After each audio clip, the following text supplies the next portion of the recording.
Good morning, everyone. We are pleased today to announce the foundation that's being established for the Reading Clinic. I would just like to pass it over to our founder, Mrs. Elizabeth Kitson, who will tell you a little more about this foundation.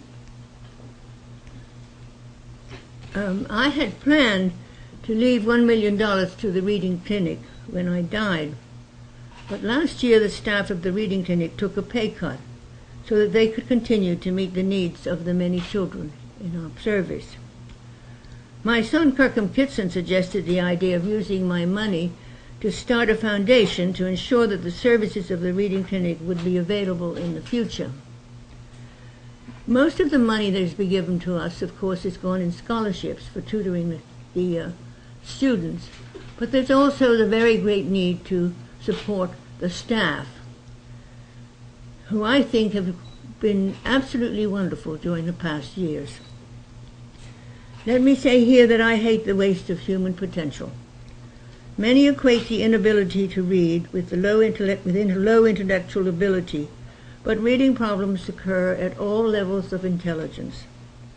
For example, Edison, who discovered electricity and changed the world, did not read till he was 12.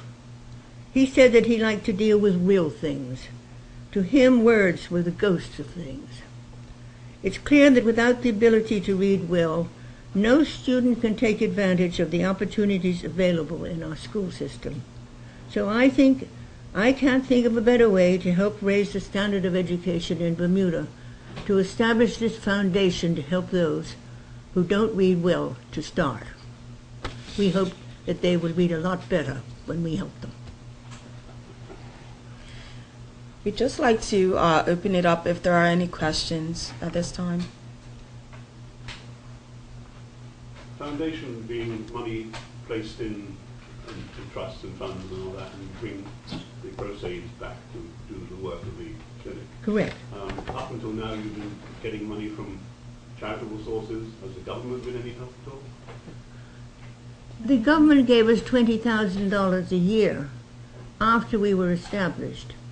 They've done what they can, but of course there are a great many demands on them. And so I feel that we really are a private enterprise, and that this is an opportunity for people in Bermuda to help their own people. I think that this is an effort, this is something that we can do. Mm-hmm. The goal, the real goal. Sorry, the microphone. The real goal of the foundation, yeah. Okay, the real goal of the foundation is to generate income from its investments to help children with reading disabilities whose parents cannot afford the cost of diagnostic work or tutorials. It's expensive. And we find that the need is growing because parents are having difficulty. The Reading Clinic is funding over $100,000 a year now for parents with children that need help. And so there is a need for the clinic to generate extra income.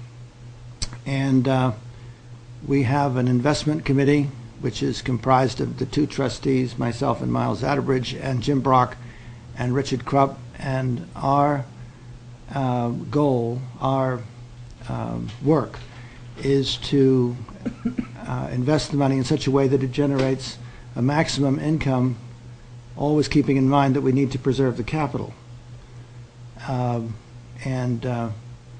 So it remains to be seen whether we can be successful with this, but we expect to.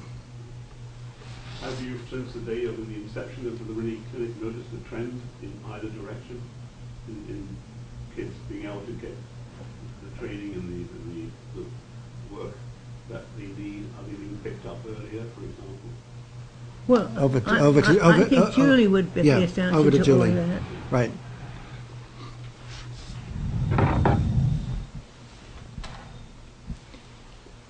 I think if we go back to the beginning of the Reading Clinic, when Mrs. Kitson was first helping children in our community to learn to read. One of the things that was happening back then is that the referrals were very much word of mouth. It may be someone who knew someone who said, look, the reading clinic can help. What we're finding now is that there's a much more consistent process for referral to the reading clinic. Many more schools are familiar with us. They partner with us and work closely with us, both the principals and the teachers. And so, yes, we are seeing children come to us earlier, which is a very important step forward, because the longer that a child is failing in school, the more discouraged they become, the more frustrated they become, and that's when you start to see all of those secondary effects in terms of depression, anxiety, antisocial behavior, and all of those issues. So yes, we're very pleased with the trend and the direction that we're moving in, and being able to partner closely with all of the schools in Bermuda, particularly the primary schools. Thank you very much. This must be one of the largest donations ever made by an individual in Bermuda history, I think. Oh no, It's- well, I know my old friend Jesse Vesey gave $1 million to the high school. And I know that the Gibbons family have given property, which is worth far more than $1 million. But still, it is a significant donation. It is not $100,000, or something like that. It is a major effort to help the reading clinic to survive, go forward more strongly. It's very worthwhile, the effort. Yesterday, I was down at the People's Market and sitting in the car park there, and this lady came out to me and she said, "Do you remember me?" And I said, "Well, I think so." And she told me the child's name, and she said, "Well, I want you to know that he is now a very successful carpenter, and that it's all due to, in fact, learning to read properly."